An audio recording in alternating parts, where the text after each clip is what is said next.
우리에겐 소원이 하나 있네 찬양하시면서 주일 예배 하나님께 올려드리겠습니다.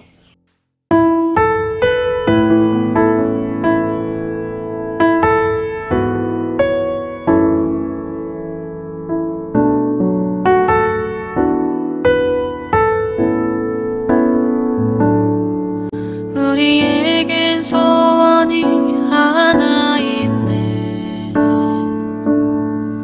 주님 다시 오실 그날까지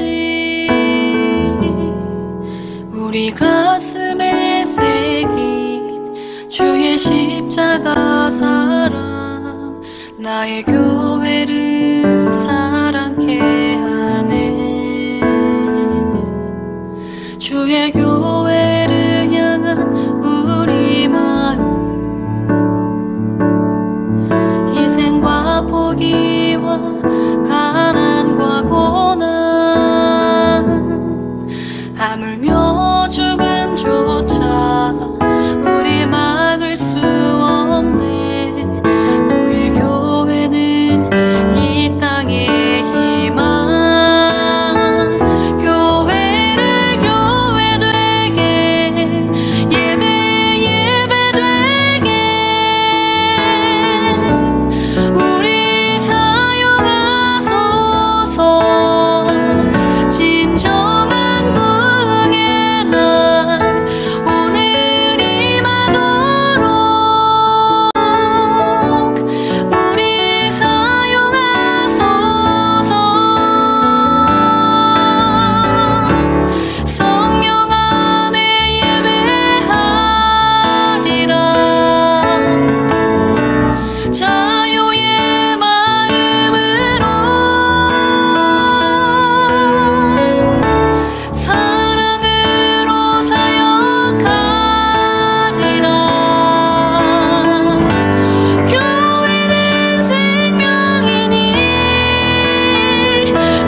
하나님 아버지, 참으로 감사를 드립니다. 너무나 힘들고 어려운 상황 가운데서도 묵묵히 잘 견뎌왔던 저희들을 위하여 이제 조금 호전되는 상황을 저희들에게 선물로 주시니 감사합니다. 하나님, 이 소식을 통하여 저희들이 더욱더 하나님께 가까이 나아가는 은혜로 성도들 되게 하여 주시옵소서. 특별히 한 주간 동안 말씀을 통해서 구약에 드러난 십자가 복음의 실체를 다시 한 번 더 확인할 수 있도록 인도하시니 감사합니다. 저희들에게 주어진 한 주간 동안의 삶을 통하여 우리들이 깨달았던 그 십자가 복음을 하나님 사랑과 이웃 사랑으로 우리의 삶으로 잘 드러내는 은혜로 성도들 되게 하여 주시옵소서. 또한 각 처소에서 신령과 진리로 드리는 저희들의 예배를 받아 주시옵소서. 예수님 이름으로 기도드렸습니다. 아멘. 우리 다 함께 사도신경으로 우리의 신앙을 고백하겠습니다. 전능하사 천지를 만드신 하나님 아버지를 내가 믿사오며 그 외아들 우리 주 예수 그리스도를 믿사오니 이는 성령으로 잉태하사 동정녀 마리아에게 나시고 본디오 빌라도에게 고난을 받으사 십자가에 못 박혀 죽으시고 장사한 지 사흘 만에 죽은 자 가운데서 다시 살아나시며 하늘에 오르사 전능하신 하나님 우편에 앉아 계시다가 저리로서 산자와 죽은 자를 심판하러 오시리라. 성령을 믿사오며 거룩한 공예와 성도가 서로 교통하는 것과 죄를 사하여 주시는 것과 몸이 다시 사는 것과 영원히 사는 것을 믿사옵나이다. 아멘. 우리 다 함께 찬송가 73장 내 눈을 들어 두루 살피니 찬양하신 후에 김성부 집사님 기도 인도하시겠습니다.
하나님, 영육간에 부족한 우리들을 불러주시고 나의 갈 길을 앞서 인도해 주시니 감사를 드립니다.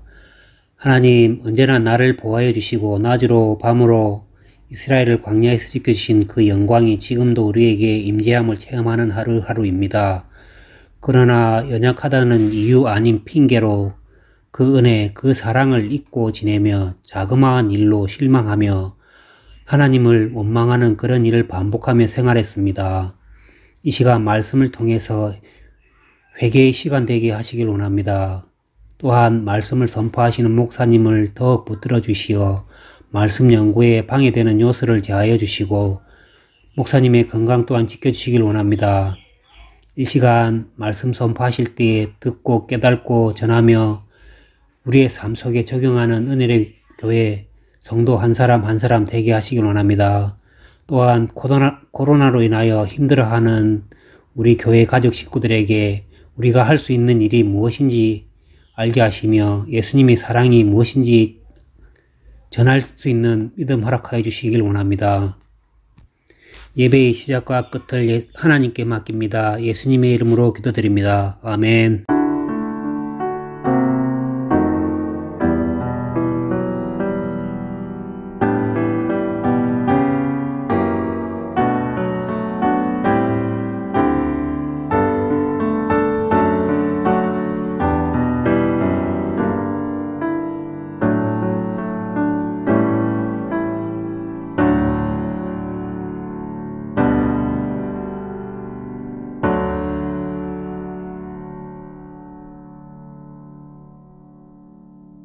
저희들이 함께 나눌 말씀은 출애굽기 25장 1절에서 9절 말씀입니다. 우리 준비되셨으면 한 목소리로 저와 함께 읽도록 하겠습니다.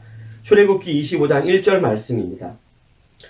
여호와께서 모세에게 말씀하여 이르시되 이스라엘 자손에게 명령하여 내게 예물을 가져오라 하고 기쁜 마음으로 내는 자가 내게 바치는 모든 것을 너희는 받을지니라. 너희가 그들에게서 받을 예물은 이러하니 금과 은과 놋과 청색, 자색, 홍색 실과 가는 배 실과 염소 털과 붉은 물들인 숫양의 가죽과 해달의 가죽과 조각목과 등유와 관유에 드는 향료와 분향할 향을 만들 향품과 호마노며 에봇과 흉패에 물릴 보석이니라. 내가 그들 중에 거할 성소를 그들이 나를 위하여 짓되 무릇 내가 네게 보이는 모양대로 장막을 짓고 기구들도 그 모양을 따라 지을지니라. 아멘. 저희들은 지금 계속해서 출애굽기 말씀을 묵상하고 있습니다. 저는 신앙생활 하면서 출애굽기를 참 여러 번 읽었던 것 같습니다. 사실은 우리가 성경을 처음 읽는 결심을 하는 순간 가장 먼저 읽는 책이 창세기입니다. 그리고 창세기와 출애굽기까지는 잘 읽다가 레위기 가면서 저희들이 많은 포기를 하는 경우를 많이 보았습니다. 뭐 그런 경우이든 어떻든 저는 출애굽기를 신앙생활하면서 참 많이 읽었던 것 같습니다. 그리고 그때마다 출애굽기 내용에는 주로 이스라엘 백성들이 출애굽하는 장면이나 아니면 모세가 10계명을 하나님으로부터 받는 장면이나 아니면 그와 관련된 규례들이 기록된 성경, 이렇게만 생각을 하면서 주로 읽었습니다. 그런데 지난 한 주간 동안 제가 출애굽기 말씀을 이렇게 묵상을 좀 깊이 하면서 조금 신선한 충격을 받았습니다. 왜냐하면 출애굽기에 기록된 내용 가운데에 예수님께서 말씀하셨던 그 산상수훈의 내용을 제가 발견할 수 있었기 때문입니다. 특별히 지난주 목요일 본문이었던 출애굽기 23장 4절과 5절에 기록된 내용 가운데에 원수의 소나 나귀와 관련된 내용 가운데에 제가 그 내용을 읽다가 문득 마태복음 5장 44절에 기록된 내용이 생각났습니다. 거기에 보시면 나는 너희에게 이르노니 너희 원수를 사랑하며 라고 하는 내용을 발견했습니다. 저는 그 전까지 구약 성경에 기록된 율법에는 주로 눈에는 눈, 이에는 이와 관련된 내용이 기록되었다고 생각했습니다. 여기에 근거한다면 원수는 사랑할 대상이 아니고 그대로 갚아주어야 할 대상이라고 그렇게 생각을 했습니다. 그런데 출애굽기 23장 4절과 5절 내용에는 뭐라고 나와 있으냐면 네 원수의 나귀가 소나 나귀가 길을 잃어버리거든 찾아서 원수에게 돌려주고 만약에 네 눈 보는 앞에서 원수의 나귀가 짐을 싣다가 쓰러져 버리면 그 나귀가 일어날 수 있도록 반드시 도와주어야 한다라고 이렇게 기록되어 있었던 것입니다. 사실 이러한 내용은 그 십자가 복음이라고 하는 그 하나님의 진리의 말씀을 깨달은 사람들만 가능할 수 있는 것이라고 저는 배워왔고 그렇게 믿어왔습니다. 그런데 그 내용이 출애굽기에 기록된 것을 보면서 사실 좀 신선한 충격을 받았습니다. 이러한 하나님의 명령은 구약 성경뿐만 아니라 그 당시에 기록된 그 어떤 법령에도 존재하지 않는 아주 독특한 어떤 법령이나 율법이었습니다. 제가 한 가지 예를 들어 비슷한 예는 아니지만 말씀드린다면 모세의 오경과 거의 비슷한 시기에 만들어졌던 가장 대표적인 법령이라고 할 수 있는 것이 함무라비 법전이라고 하는 것이 있습니다. 이 함무라비 법전은 BC 1690년경에 제정된 법으로서 그 대상자는 주로 고바벨론, 우리가 아는 바벨론 말고 그 이전에 바벨론 내의 주요 도시에서 사회 질서 확립을 위해 제정되었던 세계 최고의 성문법이었습니다.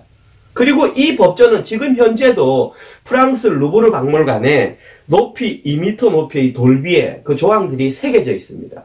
그 함무라비 법전은 전체 282개 조항이 기록되어 있습니다. 그래서 제가 인터넷을 통해서 그 조항의 내용들을 하나하나 다 읽어보았습니다.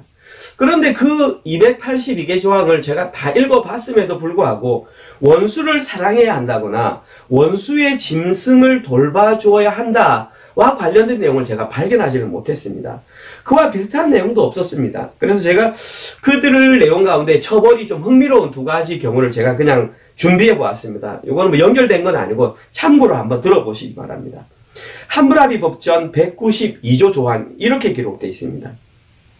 자기를 길러준 양부모에게 아버지가 아니라 혹 당신은 어머니가 아니라 말을 하면 그의 혀를 잘라버리라. 그렇게 되어 있었습니다. 또한 함무라비 법전 253조항에 보면은 이렇게 되어 있습니다. 지주에게 고용된 농민이 씨앗과 소를 공급받은 후에 씨앗이나 수확량을 도둑질했으면 두 손을 잘라버리라. 이렇게 기록되어 있었습니다.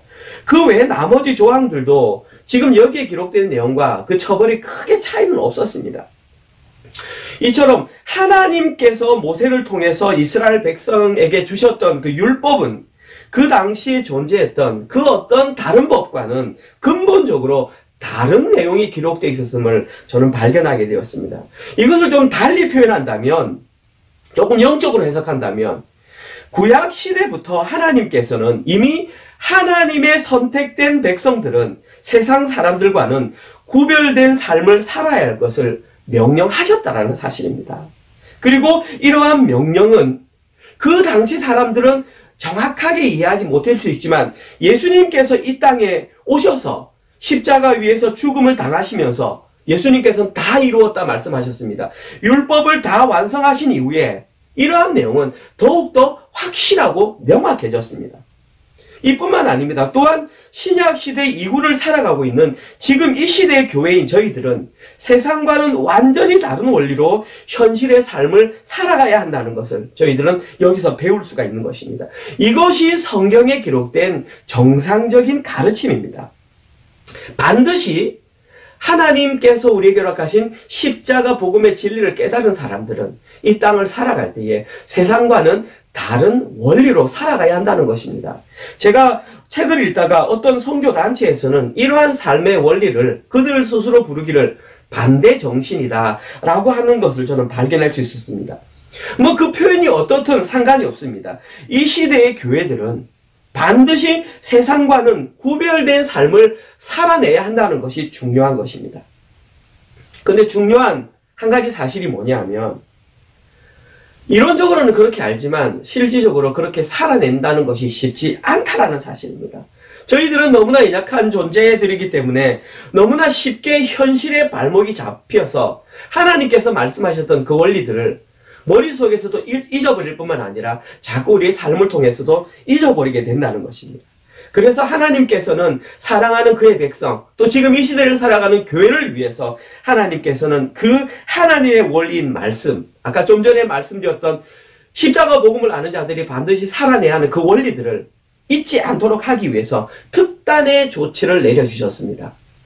그리고 바로 그 특단의 조치가 뭐냐 하면 눈에 보이는 말씀, 성막이나 성소나 혹은 구약시대에는 할례가 거기에 해당되고 또 개혁주의 신학자들은 눈에 보이는 복음을 성례라고 말을 합니다. 다시 말해서 세례와 성찬을 통해서 십자가 복음을 잊지 않도록 우리가 간직해야 한다고 말했습니다. 아무튼 오늘 본문에서는 그 중에서 가장 대표적으로 성소와 관련된 내용을 저희들에게 제시하였습니다. 그 성소의 가르침들을 통해서 십자가 복음이 무엇인지를 잊지 않도록 우리에게 되새기도록 만들어 주셨다는 사실입니다.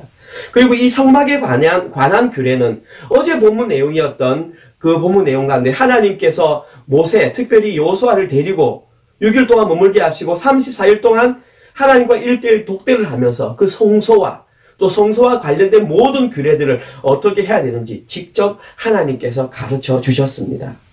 여기에 관한 내용이 오늘 본문 1절부터 시작됩니다. 오늘 본문 1절을 제가 다시 읽어보겠습니다. 여호와께서 모세에게 말씀하여 이르시되, 오늘 본문 여기에 가장 먼저 모세가 언급했던 내용은 뭐냐 하면 그 모든 과정들이 하나님의 말씀에 의해 진행되어야 한다는 사실입니다. 여기에 기록된 말씀하여 이르시되 이 단어는 실제로 말하다라는 표현으로도 많이 사용됩니다. 그런데 말하다라는 표현만큼 많이 사용되는 것이 명령하다로도 굉장히 자주 사용되는 표현입니다. 따라서 이 오늘 본문 1절에서 성막을 짓는 것과 관련된 모든 내용들은 하나님께서 직접 명령하셨다는 사실을 저희들은 잘 알 수 있습니다. 그리고 이와 관련된 내용이 오늘 저희들이 읽었던 본문 9절에도 기록되어 있습니다. 한 번 더 강조되고 있습니다. 무릇 내가 네게 보이는 모양대로 장막을 짓고 기구들도 그 모양을 따라 지을지니라. 여기에서 저희들이 가장 먼저 살펴봐야 할 단어는 제일 문장의 앞에 나오는 무릇이라고 하는 이 단어입니다. 저희들이 한글 성경으로 읽었을 때 무릇이라고 하면 그 느낌이 약간 접속사를 대용하는 그 말과 말을 연결하는 느낌처럼 보이지만 실제로 그 의미는 그것보다 훨씬 더 깊은 의미가 있습니다. 이 무릇이라고 하는 단어에는 단 하나의 빠짐도 없이 전부라고 하는 아주 깊은 뜻이 있습니다. 이 말이 뭐냐면 지금 하나님께서는 이 성막을 지을 때에 그와 관련된 모든 내용 하나하나 전부를 하나님께서 직접 보여주신 방법대로 지으라고 명령하셨던 것입니다. 그리고 또 한 가지, 이 본문 9절에서 하나님께서 강조하는 것이 어떤 단어이냐면 바로 내가라고 하는 이 단어입니다. 제가 지난번에도 말씀드렸지만 히브리어는 동사 그 자체 내에 주체, 그 주어가 누구인지를 밝힌다고 말했습니다. 그래서 대부분의 문장에서는 동사만 있지 주어는 따로 표기를 안 합니다. 그런데 오늘 본문에서는 여기에 보라라고 보이는 그게 보라라고 하는 동사입니다. 그 보라라고 하는 동사가 있음에도 불구하고 거기에 1인칭에 관한 내용이 있음에도 불구하고 더 확실하게 내가라고 하는 대명사를 따로 사용하시면서 이 모든 명령이 하나님께서 직접 강조하셨다고 거듭거듭 알려주셨던 것입니다. 그러면 저희들은 이 부분에서 한 가지 의문을 가질 수 있습니다. 아니 하나님께서는 왜 이토록 성막 짓는 일이 하나님이 직접 명령하신 것이라고 강조했던 것일까요? 그 이유는 너무나 간단합니다. 그 이유는 이 성막, 특별히 성막 가운데의 지성소, 그 지성소라고 하는 곳에서는 오직 여호와 하나님만 머무실 수 있었기 때문입니다.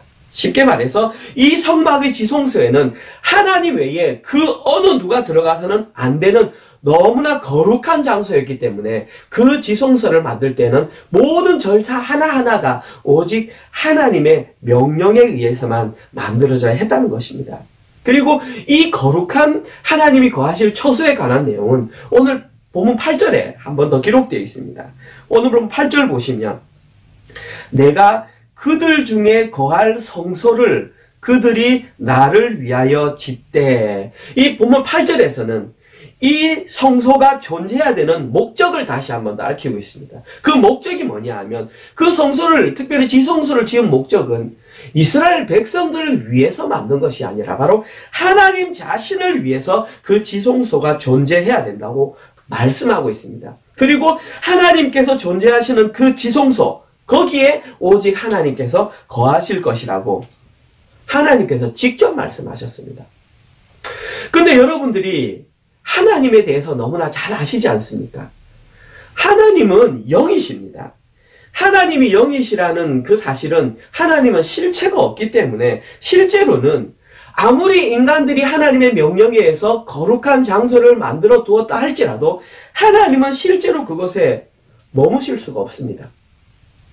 그러함에도 불구하고 오늘 내용에 이 내용이 이처럼 강조되고 있었던 이유는 이 성소를 통하여, 특별히 지성소를 통하여 하나님께서는 이스라엘 백성들에게 뭔가 특별한 것을 알려주기를 원하셨다는 것입니다.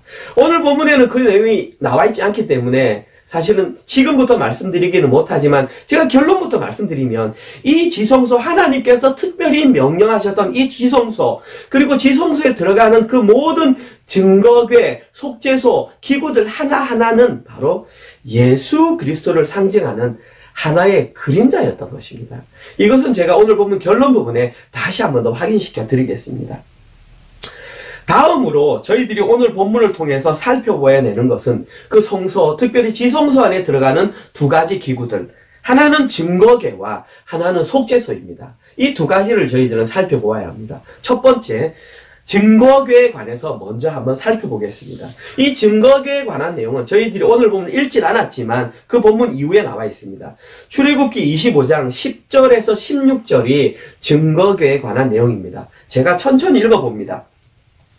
그들은 조각목으로 궤를 짜되 길이는 2규빗 반, 너비는 1규빗 반, 높이는 1규빗 반이 되게 하고 너는 순금으로 그것을 싸되 그 안팎을 싸고 위쪽 가장자리로 돌아가며 금테를 두르고 금고리 넷을 부어 만들어 그 네 발에 달되 이쪽에 2고리 저쪽에 2고리를 달며 조각목으로 채를 만들어 금으로 싸고 그 채를 궤 양쪽 고리에 꿰어서 궤를 매게 하며 채를 궤의 고리에 꿰은 대로 두고 빼내지 말지며 내가 내게 줄 증거판을 궤 속에 둘지며. 사실 지금 한글 성경으로 제가 천천히 읽었는데 우리 자녀들이 이야기하는 사실은 그 단어 자체가 좀 어렵게 되어 있습니다. 그리고 뭔가 좀 복잡한 것 같습니다. 복잡하지 않습니다. 아주 간단하고 심플합니다. 제가 지금 저희들이 사용하는 말로 아주 간단하게 지금 설명드리겠습니다. 한번 들어보십시오. 진짜 쉽습니다. 이 증거궤는 길이가 약 110cm. 그러면 제 허리 조금 더 높아지는 그 정도 그냥 길이입니다. 길이가. 그리고 높이는 67cm 약. 그러니까 얼마 높지 않습니다. 그리고 넓이도 67cm 되는 자그마한 상자라고 보시면 됩니다. 그리고 그 자그마한 상자를 만들었을 때 그 아래쪽에 있는 궤 아래쪽 네 각각 모서리에다가 금고리를 부착하라고 했습니다. 그 금고리를 부착한 이유는 그 금고리 안에다가 어떤 긴 막대기를 연결할 것이기 때문입니다. 그리고 그 막대기를 한번 연결했으면 그 막대기를 옮기지 않을 때에도 빼지 말라고 했습니다. 다시 말해서 그냥 그 막대기가 들어가 있는 채로 그 증거궤를 놔두라고 했습니다. 사실 여기에도 엄청나게 큰 영적인 진리가 있습니다. 그런데 오늘은 이것과 관련이 없기 때문에 제가 여기에서는 많은 시간을 쓸 수가 없습니다. 단 한마디로 이 영적인 원리를 말한다면 그 증거궤는 너무나 거룩한 것이기 때문에 사람의 손이 닿으면 안 된다는 사실입니다. 그래서 옮길 때에는 그 막대기를 잡아야지 결코 그 궤를 잡아서는 안 된다는 것입니다. 성경에는 다윗이 그 궤를 옮길 때에 우사라고 하는 사람이 그걸 술에 실었다가 궤가 흔들릴 때 만졌다가 그 즉시 죽임을 당하고 말았던 것입니다. 이처럼 거룩한 것인데 일단 오늘은 생략을 합니다. 저희들은 이 증거궤와 관련하여 오늘 본문에 기록된 세 가지 내용을 간략하게 한번 살펴볼 것입니다. 첫 번째가 뭐냐면 증거궤는 무엇으로 만들었는가 하는 것입니다. 오늘 본문에 보면은 10절과 13절에 보시면 이 증거궤는 조각목으로 만들어야 한다라고 했습니다. 한글 성경으로 조각목 되어 있는데 이 조각목을 원어 그대로 보면 그들이 사용하는 말로 말하는 시띠나무는 해석을 한다면 아카시아 나무입니다. 그리고 이 아카시아 나무는 그 당시 시내 반도에 있었던 아주 흔하게 구할 수 있었던 아카시아 나무였습니다. 근데 이름이 아카시아 나무라고 해서 저희들이 한국에서 보던 그 아카시아 나무를 의미하는 것은 아닙니다. 아무튼 그 고귀하고 고귀한 증거궤를 만들 재료는 그냥 흔하게 구할 수 있는 조각목이었습니다. 그러면 이쯤 되면 여러분들 가운데에 질문하시는 분이 계십니다. 아니, 어떻게 그 귀한 하나님의 임재가 있는 그곳에 들어갈 그 궤를 만드는 나무를 아무 데서나 구할 수 있는 조각목으로 만들라고 하셨을까라는 질문이 드실 수 있습니다. 그래서 제가 성경을 찾아보고 여러 가지를 찾아보고 했습니다. 그런데 성경에는 왜 조각목으로 했는지 그 이유가 나와 있지 않습니다. 그래서 제가 여러 가지 주석서를 한번 찾아보았습니다. 그러다가 이렇게 기록된 한 본문을 발견했습니다. 제가 읽어봅니다. 이렇게 기록되어 있었습니다. 이는 천한 인간의 몸에서 태어나 십자가의 고통까지 당하시는 그리스도의 겸허한 인생을 예표하는 것이기 때문에 증거계의 재료로 조각목이 사용되었을 것입니다. 라는 주석을 보았습니다. 저는 이걸 보면서 박수를 쳤습니다. 맞구나. 제가 생각했던 내용과 일치하구나. 바로 이 주석이 저는 정말 제 생각과 일치하며 성경적이라고 생각했습니다. 왜냐하면 바로 이와 비슷한 내용이 이사야서 53장 2절에 나와 있었습니다. 거기에는 이사야 선지자가 이 땅에 장차 오실 메시아의 모습을 묘사하는 장면이 이렇게 기록되어 있습니다.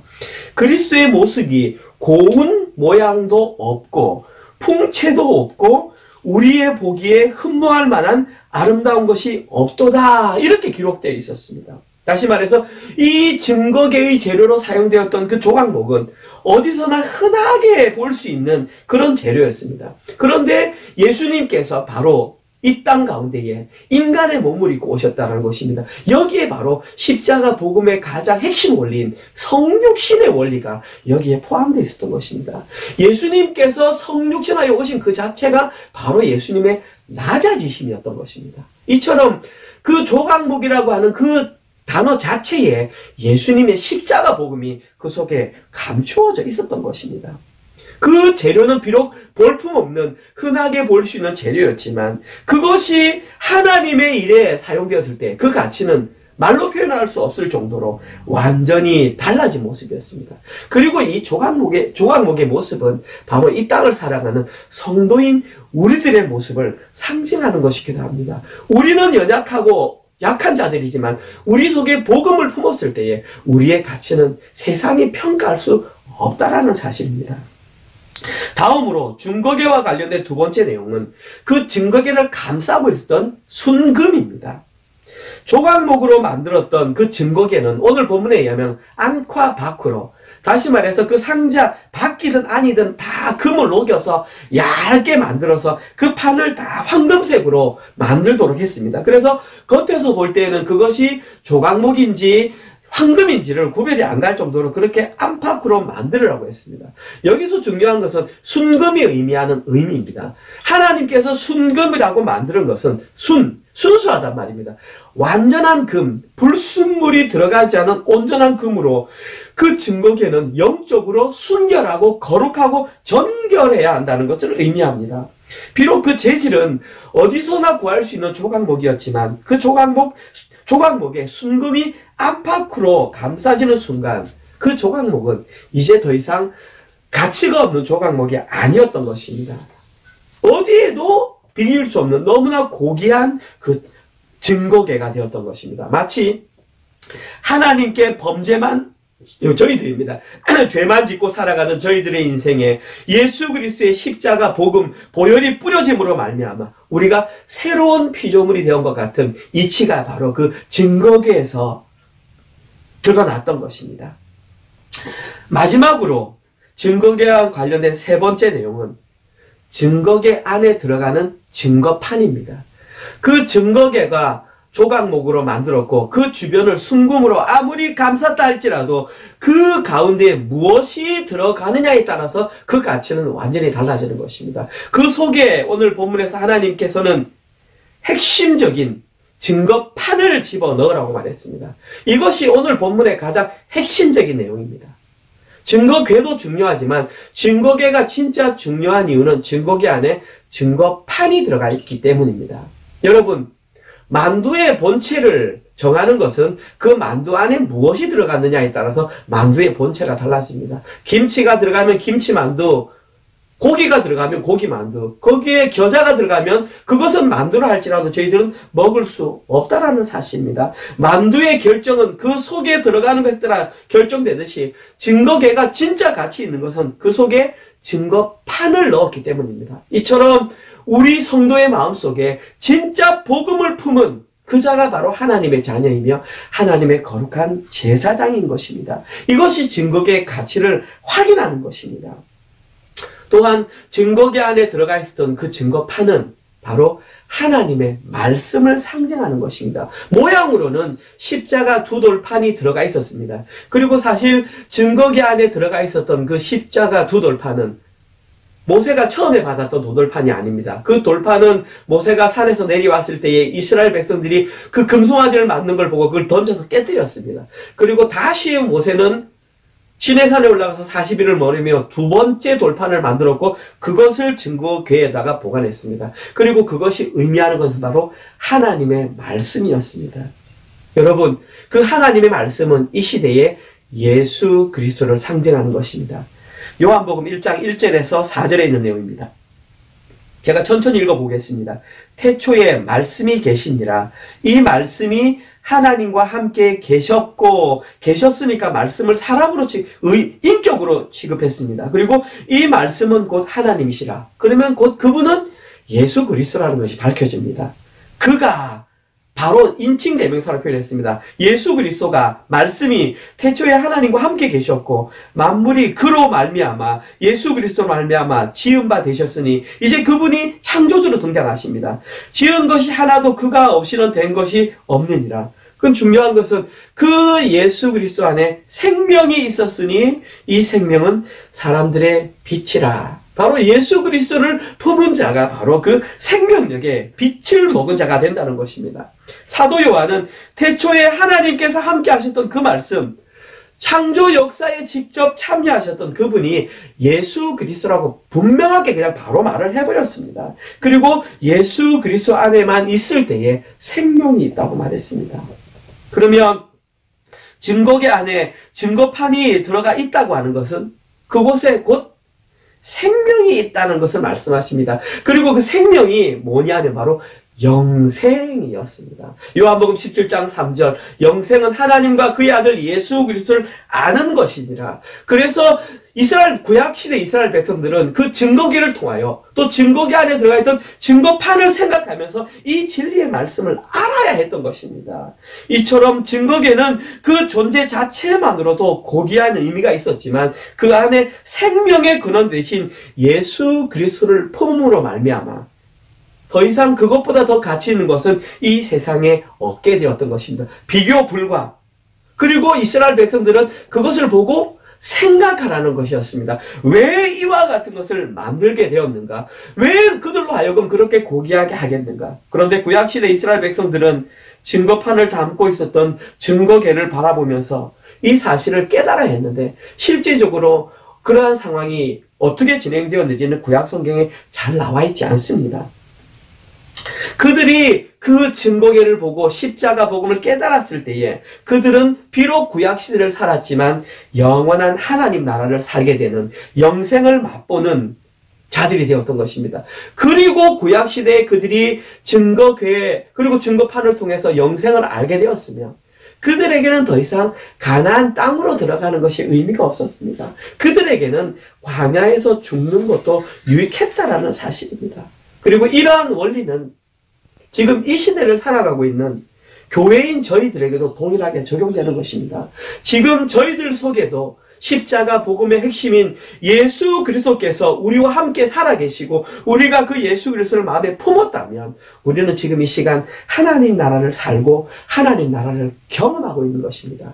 그들이 가나안 땅에 들어가는 것이 별 의미가 없었듯이 우리가 이 땅 가운데 지금 어떠한 모습으로 살아간다 할지라도 예수 그리스도를 마음에 품고 살아간다면 우리의 직장 문제, 우리의 학교 문제, 우리의 진로 문제, 우리의 자녀 문제, 우리의 미래 문제는 어떤 것도 문제가 되지 않는다라는 사실입니다. 십자가 복음만 제대로 알고 있으면 그 삶이 우리의 삶 가운데에 저절로 해결이 되는 것입니다. 이것이 진짜 하나님 나라의 백성들이 누릴 수 있는 은혜요 특권이었던 것입니다. 비록 우리의 외형적인 모습은 조각목과 같이 어디서나 흔하게 볼 수 있는 평범한 모습이었지만 우리의 마음속에 말씀의 근원 대신 예수 그리스도 한 분으로 가득하게 된다면 우리의 구원은 우리의 일상을 삶을 통해서 온전히 이루어지는 것입니다. 이것이 바로 세상이 알지 못한 진리였던 것입니다. 그리고 그것을 우리가 알고 누리게 되는 것이 바로 가장 소중한 은혜였던 것입니다. 이 은혜를 맛본 자는 어떤 것도 되었습니다. 이것이 우리의 실체였던 것입니다. 다음으로 저희들이 오늘 본문을 통해서 살펴볼 두 번째 내용은 속죄소와 관련된 내용입니다. 이 내용은 오늘 보면 17절에서 22절에 기록되어 있습니다. 제가 읽어보겠습니다. 순금으로 속죄소를 만들 때 길이는 2규빗 반, 너비는 1규빗 반이 되게 하고 금으로 그룹 둘을 속죄소 두 끝에 쳐서 만들 때 한 그룹은 이 끝에 한 끝은 저 끝에 곧 속죄소 두 끝에 속죄소와 한 동이로 연결할지며 그룹들은 그 날개를 높이 펴서 그 날개로 속죄소를 덮으며 그 얼굴을 서로 대하여 속죄소를 향하게 하고 속죄소를 궤 위에 얹고 내가 내게 줄 증거판을 궤 속에 넣으라.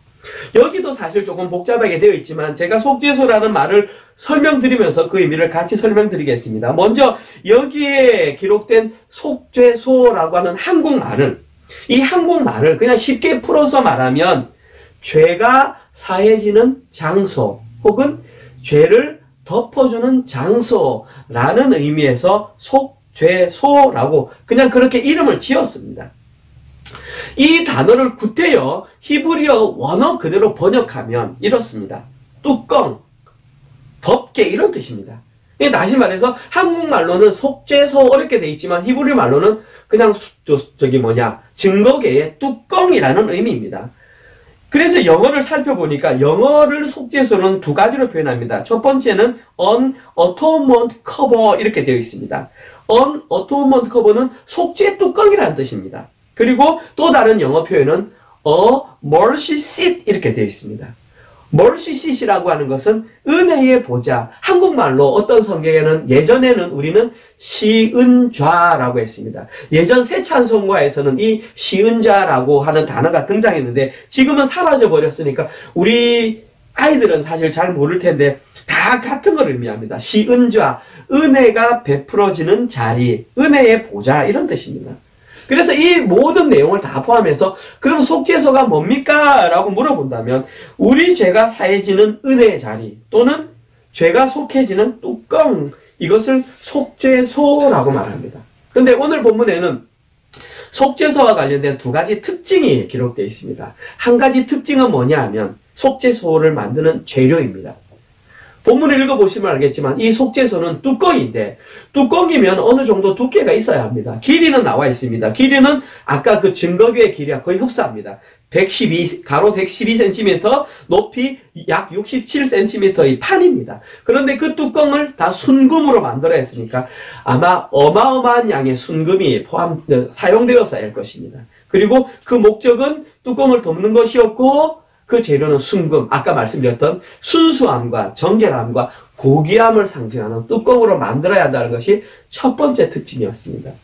속죄소의 두 번째 특징은 뭐냐 하면 속죄소 그것만 존재하는 것이 아니라 속죄소 위에 어떤 모양이 있었습니다. 오늘 본문에는 그것을 그룹이라고 되어 있습니다. 여기서는 GROUP 그 그룹을 말하는 게 아닙니다. 히브리어는 이 그룹이라는 전체 단어가 그냥 제가 쓰겠습니다. 어려워도 케루빔이라고 합니다. 제가 어떤 드라마를 봤는데 그 드라마에서 이 케루빔이란 단어가 사용되어서 약간 신기하게 생각했는데 그때 그들이 사용했던 그 의미는 안락한 죽음을 주는 명약의 이름을 케루빔이라고 지었습니다. 그 작가가 약간 성경에 어떤 사전 지식이 있었던 것 같습니다. 이 케루빔이라고 하는 이 단어의 뜻은 천사를 나타내는 단어 케루브라고 하는 단어의 복수가 바로 케루빔입니다. 그래서 케루빔이라고 하는 그 단어를 그냥 혹은 천상의 존재들 이런 뜻입니다. 지금 속죄소 증거궤를 덮는 그 뚜껑, 그 금판이 있었습니다. 금판 위에 어떤 천사 모양의 지금 그 그룹을 만들으라고 하나님께서 말씀하셨습니다. 그리고 그 두릅에는 날개와 얼굴이 있었는데 그 날개가 이렇게 증거궤를 감쌀 수 있도록 만들고 그 얼굴들은 서로 마주보도록 만들라. 이것이 지금 속죄소에 기록된 두 번째 특징이었습니다. 그렇게 속죄소를 만들고 나면 하나님께서는 그 만들어진 그룹들 사이에 임재하셔서 이스라엘 백성들을 만나주시겠다 이렇게 말씀했습니다. 이렇게 하나님의 임재가 있는 속죄소에는 하나님의 임재, 거룩한 장소이기 때문에 아무나 들어가서는 안 되었습니다. 실제로 구약시대 이스라엘 백성들도 1년에 단 한 번, 그것도 대제사장만 한 번만 들어갈 수가 있었습니다. 그리고 그곳에 들어가서 대제사장이 하는 역할은 뭐냐 하면 속죄소, 그 금으로 만든 뚜껑 위에다가 그들이 잡은 어린 양의 피를 뿌렸습니다. 그 어린 양의 피를 뿌린다는 것이 바로 예수 그리스도의 보혈이 그 증거궤를 덮는다라는 그런 영적인 의미가 있었습니다. 그렇게 그 어린 양의 피가 뿌려지면 그 한 해 동안 있었던 이스라엘의 모든 백성의 죄가 다 사해진다고 그렇게 했습니다. 그런데 그 지성소 안에 들어갔던 그 대제사장에게 만약에 죄가 있었으면 그 대제사장은 바로 그 자리에서 죽음을 당하고 말았습니다. 그가 대제사장이었다 할지라도 그 즉시 죽음을 당했습니다. 가장 좋은 예가 금요일 본문이었는지 어제 본문이었는지 잘 모르겠습니다. 그 시내산 중턱에 74명이 올라갔습니다. 그 70명의 장로들은 이름이 등장되지 않았지만 모세와 아론과 나답과 아비후의 이름은 명확하게 기록되어 있었습니다. 여러분, 전체 인구 65만 명이라 나와 있지만은 아이들까지 합치면 200만 명 가운데에 4명에 속했던 모세와 아론과 나답과 아비후.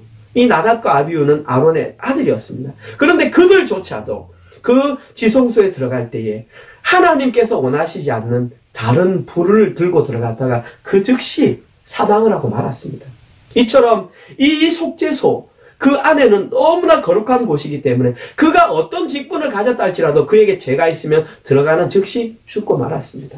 이처럼 이 속죄소는 십자가 복음을 아는 자들에게는 은혜의 자리지만 죄악이 있는 자들에게는 그 자리가 바로 무시무시한 심판의 자리였던 것입니다. 그리고 오늘 본문에 기록된 이 성막과 증거궤와 속죄소는 제가 오늘 본문 서두에도 말씀드렸듯이 그 자체로도 충분히 고귀하고 어떤 의미를 갖습니다. 그런데 성경에서는 여기에다가 보다 더 깊은 영적인 의미가 있다고 우리에게 밝혔습니다. 그리고 그 의미는 바로 예수 그리스도를 상징하는 것입니다. 히브리서 8장 1절에서 5절에 있는 내용을 제가 읽어보겠습니다. 지금 우리가 하는 말의 요점은 이러하니 대제사장이 우리에게 있다는 것이라. 그는, 그 대제사장은 예수 그리스도를 말합니다. 하늘에서 지극히 크신 이의 보좌 우편에 앉아 계시는 분은 예수님입니다. 그분은 성소와 참 장막에서 섬기시는 이시라. 이 장막은 주께서 세우신 것이요, 예수님께서 세우신 것이요, 사람이 세우신 것이 아니라 대제사장마다 예물과 제사 드림을 위하여 세운 자니 그러므로 그도 무엇인가 드릴 것이 있어야 할지니라. 예수께서 만일 땅에 계셨더라면 제사장이 되지 아니하셨을 것이니 이는 율법을 따라 예물을 드리는 제사장이 있음이라. 그들이 섬기는 것은 하늘에 있는 것의 모형과 그림자라. 모세가 장막을 지으려 할 때에 지시하심과 같이 이르시되 산과 모든 것을 산에서 내게 보이던 본을 따라 지으라 하셨느니라. 지금 히브리서 기자는 분명하게 말했습니다. 지금까지 우리가 말했던 증거궤, 성소, 성막, 그 외의 모든 것들은 하늘에 있는 것들의 모형과 그림자라고 말을 했습니다. 다시 말해서 오늘 본문에 기록된 그 모든 것들은 예수 그리스도의 대제사장적 역할을 설명하기 위한 도구였던 것입니다. 구약시대 이스라엘 백성들은 그 모든 도구들을 보고 깨달아야 했습니다. 깨닫기 어려워서 성령에 의해서 그들은 느껴야만 하고 배워야만 했습니다. 그것을 보고 깨달아는 것입니다. 그 중요한 것은 지금 이 시대를 살아가는 저와 여러분들은 그 것들을 통하여 예수 그리스도를 깨닫고 계십니까? 이제 실체이신 예수 그리스도가 이 땅에 성신하여 오심으로 말미암아 그 모든 도구들의 역할이 끝났다는 것을 여러분들은 깨닫고 계십니까?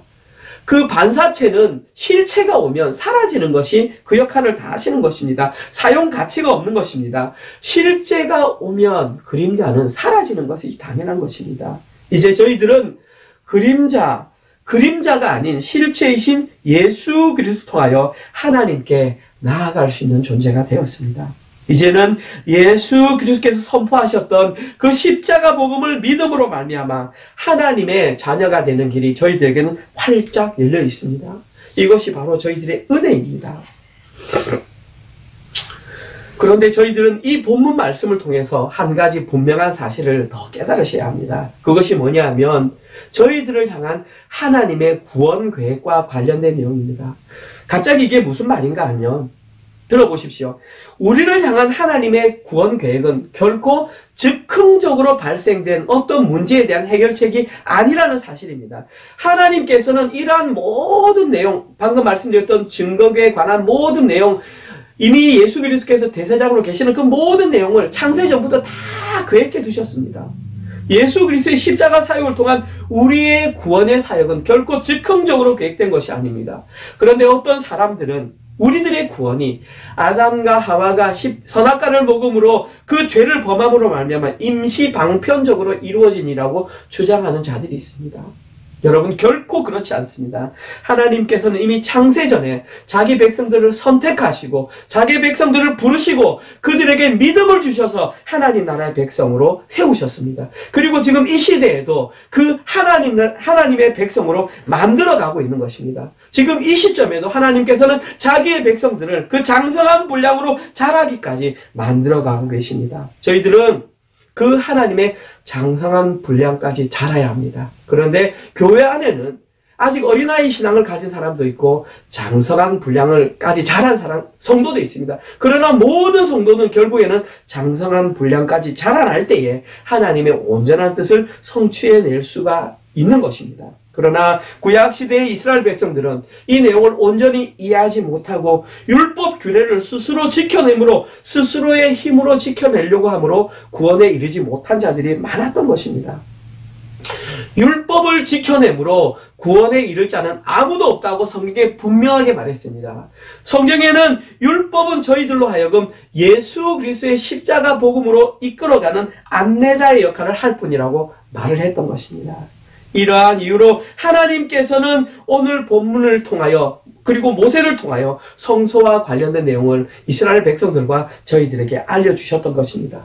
그렇게 하나님의 구원 계획을 올바로 인지하고 하나님의 뜻대로 살아가는 그 자들이 바로 부르심에 합당한 자들이며 빛으로 오신 예수 그리스도를 발견한 자들입니다. 그리고 그들이 바로 이 시대를 하나님의 백성으로 살아가는 성도, 즉 교회를 의미하는 것입니다. 그리고 이 시대를 진짜 하나님의 교회로 살아가는 자들에게는 오늘 본문에 기록된 어떤 한 가지 내용이 그들의 삶을 통해서 자연스럽게 일어나게 되어 있습니다. 그것이 바로 오늘 본문 2절 내용입니다. 오늘 본문 2절. 이스라엘 자손에게 명령하여 내게 예물을 가져오라 하고 기쁜 마음으로 내는 자가 내게 바치는 모든 것을 너희는 받을지니라. 이렇게 되어 있습니다. 지금 하나님께서는 모세로 하여금 성막과 그와 관련된 도구들을 만들기 위해서 이스라엘 백성들에게 자원하는 마음으로 예물을 가져오라고 말씀하셨습니다. 그리고 하나님의 은혜를 경험한 사람들은 한결같이 기쁜 마음으로 그 자발적으로 이 모든 일에 참여하였습니다. 여기에 기록된 기쁜 마음으로 라고 하는 이 단어의 원어적인 의미는 스스로에게 재촉하고 자극하는 마음을 의미합니다. 기쁜 마음이 스스로에게 재촉하고 스스로에게 자극하는 마음입니다. 쉽게 말해서 무슨 말이냐면 이들은 언제든지 하나님께 예물을 드리려고 딱 준비하고 있다가 모세가 하나님의 명령에 따라 이제 성소와 이제 증거궤와 속죄소를 만들 것이니까 가져오라고 말을 하자마자 그 말이 떨어지자마자 즉시 가지고 와서 자발적으로 동참했다. 지금 이런 뜻입니다. 바로 이런 모습이 십자가 복음을 그 마음속에 품고 사는 하나님의 은혜를 경험한 자들이 할 수 있는 행동들입니다. 여러분, 하나님께서는 억지로 내는 헌금을 절대 기뻐하지 않으십니다. 우리 하나님은 예물이 아니라 그 예물을 드리는 사람의 그 마음을 보십니다. 오늘 본문에 기록된 것처럼 기쁜 마음으로 내는 자가 내게 바치는 모든 것, 그 사람이 바친 것에 따라 그 사람이 받을 것이라고 했습니다. 그 사람이 기쁜 마음으로 생명을 바치면 생명을 받는데 그 사람이 억지로 바치면 억지로 관련된 그것밖에 받지 못한다는 사실입니다. 오늘 보면 3절과 7절 사이에 보시면은 그들이 하나님께 바쳤던 다양한 예물들의 이름들이 나옵니다. 거기에 보시면 금과 은과 놋과 보석과 아주 값진 것도 많이 있지만 쉽게 구할 수 있는, 주변에서 꺾고 올 수 있는 조각목도 있었고 가는 배실도 있었고 가죽도 있었습니다. 이것이 의미하는 것은 하나님께 드리는 예물은 그 자체가 가치가 있는 것이 아니라 그 사람의 마음의 가치가 있다는 것입니다. 쉽게 말해서 그 사람이 드리는 그 예물은 바로 그 사람의 생명을 의미한다는 것입니다. 이것이 이 시대에 하나님께 드리는 헌금과 같은 것입니다. 자신이 십자가 복음으로 인해 진짜 죽음에서 새 생명을 얻은 것을 인정하고 그것을 확신하고 경험하는 자들은 그것이 그의 삶을 통해서 자연스럽게 나오게 된다는 사실입니다. 이것이 십자가 복음을 온전히 아는 자들의 올바른 모습입니다. 저는 개인적으로 저희 은혜로 교회 모든 성도님들이 이런 분들이 되셨으면 좋겠습니다. 저희 은혜로 교회 모든 성도님들은 진짜 그 십자가 복음을 깨닫고 그 마음속에서 정말 그것을 가지고 그 복음을 깨달은 자답게 자기가 마땅히 누릴 수 있는 그 기득권까지 포기하면서 목요일 본문에 나왔던 그가 원수라고 할지라도 그 원수의 나기를 도와줄 수 있는 그런 마음까지도 이 시대를 살아가는 우리보다 더 힘들고 어려운 자들에게 자발적으로 그들에게 손을 내밀며 우리의 권리를 포기할 수 있는 그런 분들이 되셨으면 좋겠습니다. 저도 그렇게 이 세상을 살아간다는 것이 얼마나 힘든 줄 너무나 잘 알고 있습니다. 그래도 저는 저희 은혜로 교회 성도들이 그러한 삶을 살아내기 위해서 진짜 몸부림치셨으면 좋겠습니다. 때로는 그러한 삶을 살다가 너무 힘들어서 이렇게 좌절하여 쓰러진다 할지라도 중간에 포기하지 마시고 장성한 분량까지 자라갈 때까지 우리가 그렇게 노력하고 달려가셨으면 좋겠습니다. 저도 부족합니다. 그러나 부족한 저부터 그렇게 살아내겠습니다. 살아내려고 노력하겠습니다.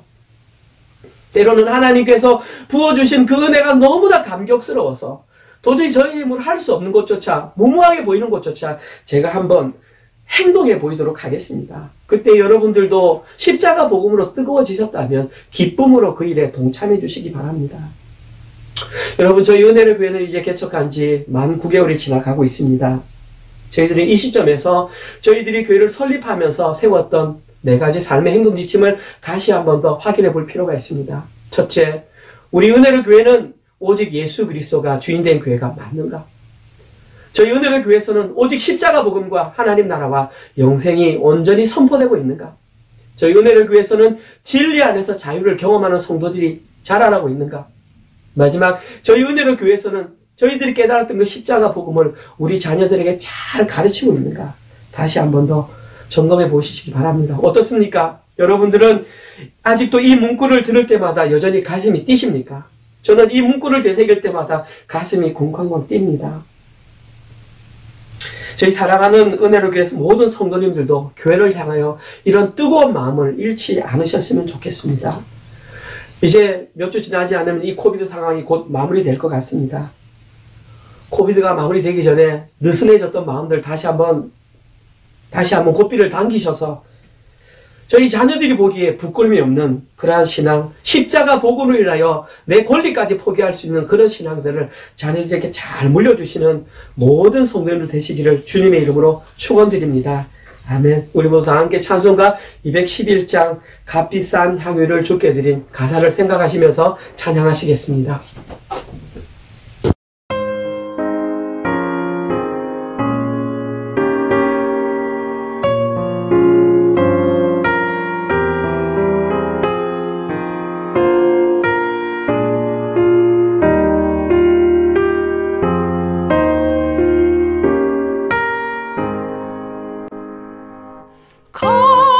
값비싼 향유를 주께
하나님 감사합니다. 오늘도 말씀을 통해서 보이는 복음이 무엇인지 저희들에게 다시 한번 알려주시니 감사합니다. 이제는 저희들에게 말씀하셨던 그 복음을 통해서 저희들이 하나님의 장성한 분량까지 어떻게 자라가야 하는지를 배웠습니다. 하나님, 우리가 배운 바대로 우리의 실제 삶을 통해서 그것을 잘 실현해내는 우리 성도들 되게 하여 주시옵소서. 때로는 인생을 살아가다가 내가 당연히 누릴 수 있는 권리라고 생각했지만 십자가 복음을 위해 과감히 포기할 수 있는 선택을 할 수 있는 성도들 되게 하시고, 때로는 원수가 고난을 받고 있을 때에 그것을 기꺼이 도와줄 수 있는 그러한 넉넉한 믿음을 소유한 우리 모든 성도들 되게 하여 주시옵소서. 또한 하나님, 우리가 기쁜 마음으로 헌신하는 것이 무엇인지 배웠습니다. 또 그러한 마음으로 하나님께 한 주일 동안 우리가 벌어들였던 또 예물을 하나님께 올려드렸습니다. 이 예물이 쓰이는 곳곳마다 오직 하나님의 영광이 드러나게 하시고 우리 개인의 이름이나 교회 이름이 드러나지 않도록 주님 동행하여 주시옵소서. 특별히 이 재정을 사용할 때에 우리 모든 재직들이 눈에 보이는 그 재정에 의지하지 말게 하시고 재정 뒤에 역사하여 살아계시는 그 하나님을 바라보며 우리 교회를 잘 섬겨갈 수 있는 우리 모든 재직들 되게 하여 주시옵소서. 이제는 우리 주 예수 그리스도의 은혜와 하나님의 사랑하심과 성령님의 위로교통 감화하심이 장성한 분량까지 자라서 나의 정당한 권리를 포기하며 나의 원수까지도 사랑할 수 있는 자들이 되길 소망하는 우리 사랑하는 모든 은혜로교회 성도들 머리 위에 지금부터 영원토록 함께 있을지어다. 아멘.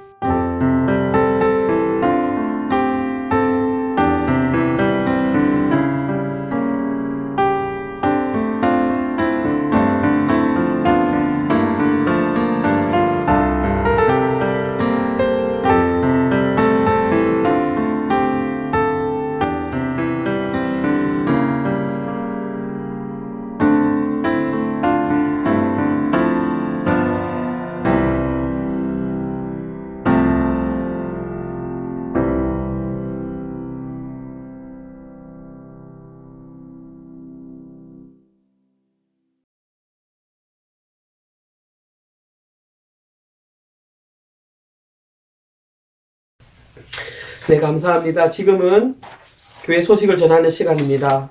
주보를 참고해 주시기 바랍니다. 나머지 내용은 뭐 다 동일합니다. 오늘부터 저희들 새롭게 데일라이트 세이빙 시작되었고, 예배를 마친 즉시 우리 좁은 길 청소년부 모임이 있습니다. 그리고 모임을 마친 이후에 우리 은혜로 새가족 공부 9번째 시간, 이제 오늘을 제외하고 나면 한 번 다음 주 마지막 남았습니다. 마지막까지 최선을 다해서 하시고, 오늘은 영적 바이러스를 마치고 이제 그 외에 또 다른 내용으로 제가 준비했습니다. 함께 잘 참석해 주시고, 그 모임을 마친 이후에 4시부터 우리 정기 재직회 줌으로 진행하겠습니다. 우리 재직되신 분들은 한 번도 빠짐없이 준비 자료 꼼꼼히 해오셔서 함께 잘 참석하도록 하겠습니다. 다 함께 일어나셔서 우리 마라나타 찬양하신 후에 우리 주일 예배를 마치도록 하겠습니다. 한 주간 동안 믿음 안에서 승리하시기 바랍니다.